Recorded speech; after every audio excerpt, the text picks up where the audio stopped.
Okay, to start off, I would like to say, if you heard me speak on Tuesday at the Supreme Court, you know I do not care about politics, respectability politics. You know that I do not care about making people comfortable or care about making them upset. I will say what I need to say about Supreme Justice Samuel Alito and how I feel about the overturning of Roe versus Wade. All right, guys, so in a continuation of the left-wing outrage dealing with the Supreme Court potentially overruling Roe v. Wade, we have Chicago Mayor Lori Lightfoot, right? The mayor of the most violent city in America, going on Twitter and saying things that I think will be looked at a whole lot differently if it was a Republican, or let's say, for example, Trump, that is saying the exact same things that she's saying. As she went on Twitter last night to tweet, to my friends in the LGBTQ plus community, the Supreme Court is coming for us next. This moment has to be a call to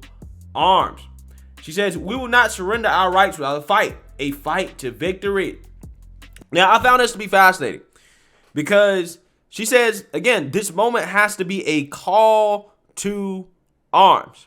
Now, if a Republican said this or Trump said it, how do y'all think the mainstream liberal media will be covering this, right? Like, how do you interpret this?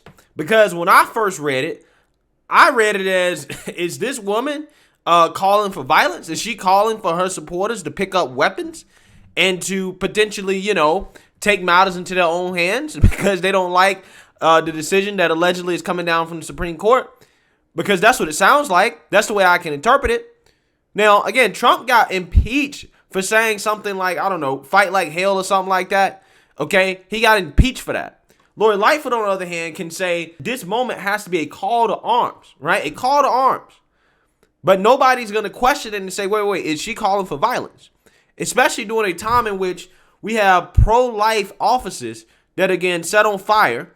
Okay, you have churches getting invaded. Okay, services getting disrupted by these woke extremists. You have protests happening in front of judges' homes in order to intimidate them in regards to their decision on Roe v. Wade. You have all this stuff happening in which people's lives are potentially in danger.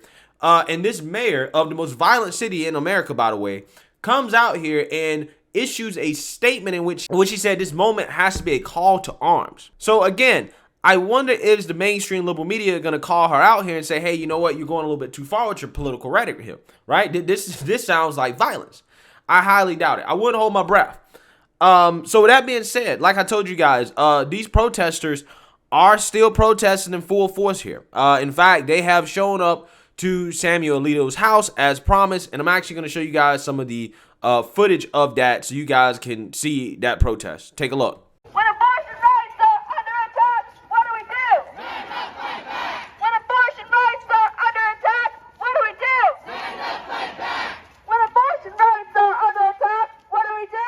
Stand up, fight back. What do we do? Stand up, fight back. What do we do? Stand up, fight back. Keep abortion safe and legal.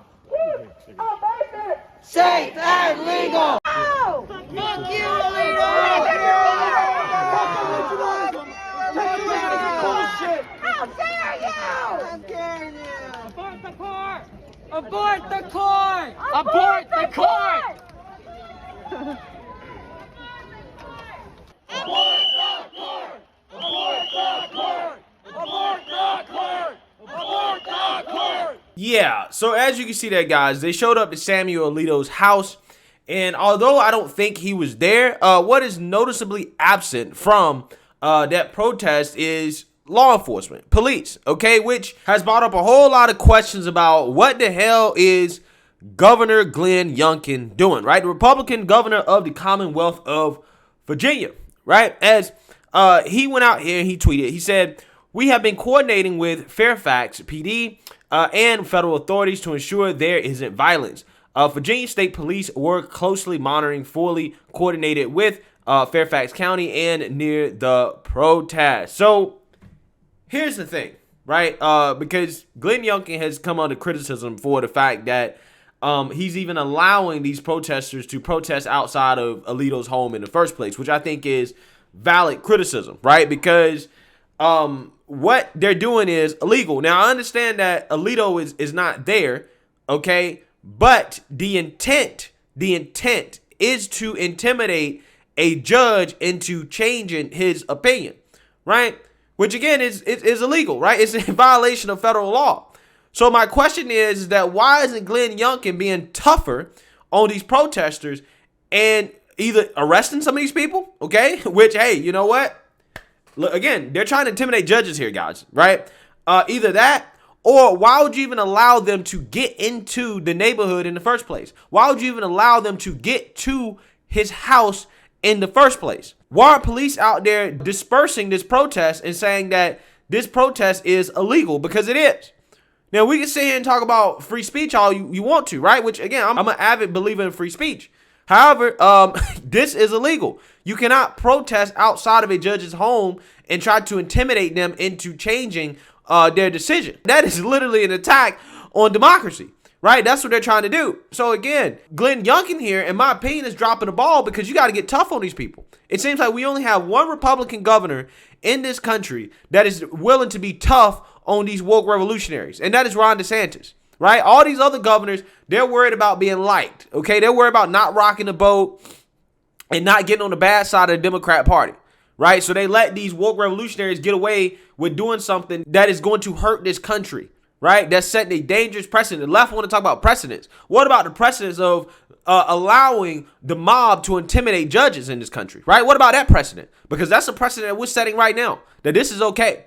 And again, I guarantee you, if this was the other way around, if there was a mob in front of the houses of the liberal justices trying to get them to change an opinion, right?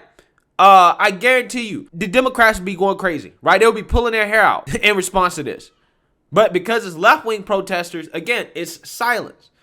And this is what really pisses me off about some of these Republican governors that are trying to play softball with these guys instead of doing what they got to do, is that at the end of the day, you wouldn't get the same benefit of the doubt if it was the other way around. You wouldn't. So I don't understand why they're even allowed to do this in the first place. They can freely go protest somewhere else, right? But mark my words, this will continue until we start setting examples out of some of these people. Okay, until there are consequences for these people's actions and the things they're doing, okay, to destroy this country, this will continue, right? It started in 2020 when the mob got away with the Summer of Love, okay? The riots and the destruction that was framed as peaceful protests for social justice, right? They got away with it then, and guess what it's led to? It has led us up to this. Now we're at the point where the left is trying to intimidate Supreme Court justices, okay? That's what the slippery slope is, guys. That's what slippery slope is. So with that being said, what really blows my mind is the fact that we know who the groups are that are behind this. We know their intent. Their stated intent is to intimidate the Supreme Court justices into changing their opinion. But yet the DOJ is silent on these protests, despite knowing what the intent is and that the intent is illegal, right? I'm mind blown. What is happening to this country? I don't understand. We don't have laws anymore, right? Or we have laws, we just don't enforce them unless you're on the right? If you was a January 6th protester, they made an example out of you and they enforced the laws, right? But when it comes to this right here, left-wingers, all that stuff goes out the window. So let's read here. The Department of Justice is remaining silent on continued protests by abortion activists outside conservative Supreme Court justice homes, despite a federal law that makes it illegal to attempt to influence federal officials and the outcome of a court case. The pro-abortion protesters are targeting the private homes of the 6 Republican-appointed justices after the leak last week of a draft opinion signaled the Supreme Court intends to overturn landmark abortion case Roe v. Wade. Federal Code 1507 states that any individual who pickets or parades with the intent of interfering with, obstructing, or impeding the administration of justice, or with the intent of influencing any judge, juror, witness, or court officer near a U.S. court, or near a building or residence occupied or used by such judge, juror, witness, or court officer will be fined or imprisoned not more than 1 year, or both. Despite the language included in the federal statute, Attorney General Merrick Garland has not issued a public statement addressing the protests outside conservative justice homes, and the Department of Justice did not respond to Fox News Digital request for comment on Garland's silence and the reason why protesters have not been arrested. Ain't it great that the Republicans stopped Merrick Garland from being put on the Supreme Court by Obama? Okay, because this guy has shown who he actually is. He's a political actor. okay, by his silence on this issue. According to senior fellow at the National Review Institute and Fox News contributor Andy McCarthy, the Biden DOJ has been silent on this for the same reason as the White House. Quote, they're elevating their political interest in portraying the draft Supreme Court opinion as extreme over their constitutional duty to execute the laws faithfully and to protect both the court and the justices. Well, like I told you guys, the Democrats don't give a damn about any of that stuff, right? They don't give a damn about any of that stuff. Not when it comes to trying to get what they want. Quote, I would note that months ago, when Attorney General Garland unjustifiably dispatched the FBI to investigate parents who were protesting the inclusion of racist and anti-American materials in school curricula, Garland claimed that the Department of Justice had an interest in protecting teachers and school administrators. Not only was it untrue that schools were under siege, the relationship between parents and schools is a state and local issue, not a federal one. Hypothetically, if a parent were to assault a teacher, it would be a state crime, not a federal one, continued McCarthy. McCarthy referred to a DOJ memo from last fall directing the FBI to investigate threats of violence at school board meetings in order to combat threats against school officials by angry parents. Garland received massive backlash for his directive because it came just days after the National School Board Association wrote a letter to Biden asking his administration to treat parent protests at school board meetings as possible acts of domestic terrorism.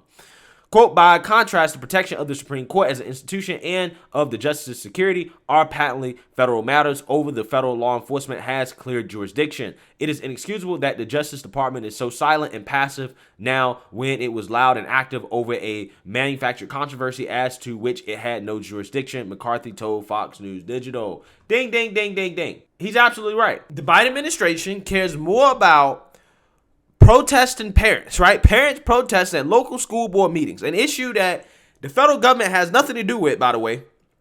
They care more about that than they do Supreme Court justices being intimidated, churches being invaded, family pro-life offices being destroyed. They care more about parents speaking out at school board meetings than those issues in this country, right? That's the Biden administration, guys. This is what we're dealing with here, okay? These people are political actors. None of them are acting on principle when they go out here and they talk about saving democracy, right? They really don't give a damn about that. They don't care about that. What they want is mob rule. That's what they want. And this is another example of that. They're totally fine with political violence and riots and again, obstructing justice and intimidating judges. They're totally fine with that as long as they can get their way, as long as it's something that they agree with. However, if they don't agree with it, they will scream at the top of their lungs about it being an insurrection, right? It's an attack on democracy. So it really is a damn shame that the Democrat Party, the modern day Democrat Party, is endorsing, undermining the integrity and sovereignty of our judicial system. Okay, that's what they're actively doing. Okay, because silence is violence. So at the end of the day, man, I really don't want to hear anything from the Democrats or Biden about January 6th anymore, right? I don't want to hear anything about January 6th anymore. They have no leg to stand on. They didn't have a leg to stand on when it happened, but they really damn sure don't have a leg to stand on now. Okay, because these people don't give a damn about this country, okay, and our institutions at all. So let me know what you guys think. Make sure you like, comment, and subscribe. Most importantly, share a Black conservative perspective. Peace.